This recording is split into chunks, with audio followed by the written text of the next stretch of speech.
got so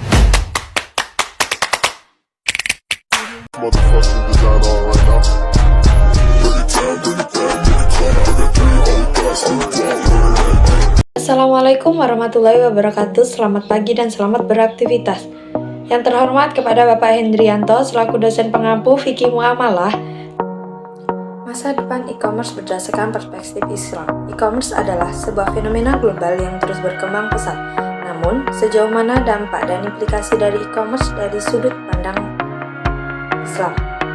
Pengenalan tentang e-commerce. Apa itu e-commerce? E-commerce adalah sebuah platform digital yang memungkinkan transaksi jual beli dilakukan secara online tanpa adanya pertemuan fisik antara pembeli dan penjual. Sejarah e-commerce yaitu e-commerce pertama kali muncul di tahun 1960-an dan berkembang pesat semenjak munculnya internet pada tahun 1990-an. Dampak global e-commerce yaitu e-commerce membuka peluang bagi perdagangan yang lebih mudah di lingkup global.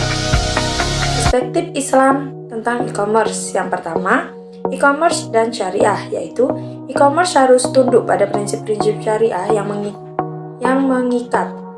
Dua, e-commerce dalam Al-Quran, yaitu Al-Quran memberikan banyak perspektif tentang perdagangan dan bisnis yang terdapat digunakan untuk memadu pengembangan e-commerce yang sesuai dengan etika Islam.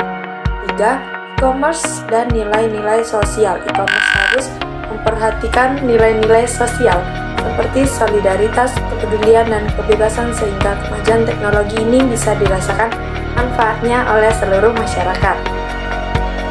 3. Yaitu potensi dan pertumbuhan e-commerce di dunia muslim. Yang pertama, pada bulan Ramadan. Bulan Ramadan adalah periode di mana banyak orang muslim yang berbelanja online untuk persiapan Idul Fitri.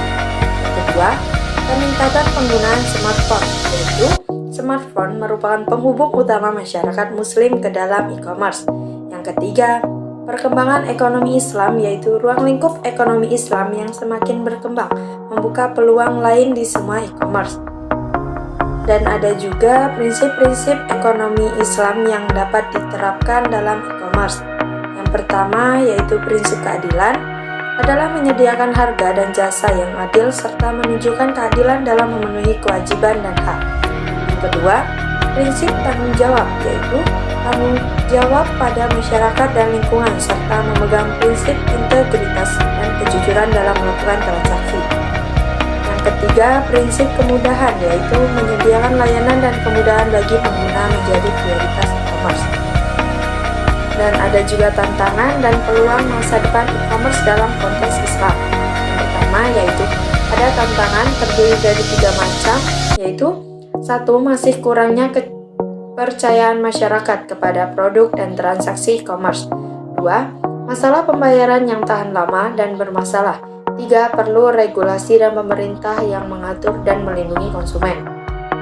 Dan yang kedua yaitu ada peluang terdiri dari 3 juga sebagai berikut. Pertama, banyaknya masyarakat muslim di Indonesia yang dapat menjadi pangsa pasar e-commerce global. Dan yang terakhir yaitu pertumbuhan teknologi digital dan mendorong penggunaan internet di masyarakat muslim. Yang ketiga, berkembangnya perusahaan-perusahaan e-commerce syariah yang memenuhi prinsip-prinsip Islam. Solusi strategi untuk mengembangkan e-commerce yang sesuai dengan prinsip-prinsip Islam. Pertama, persyaratan syariah yaitu semua produk yang dijual harus diperiksa dan disetujui oleh otoritas syariah. Kedua, pembayaran syariah yaitu tersedianya metode pembayaran yang sesuai dengan prinsip syariah seperti mudharabah, musyarakah, dan murabahah.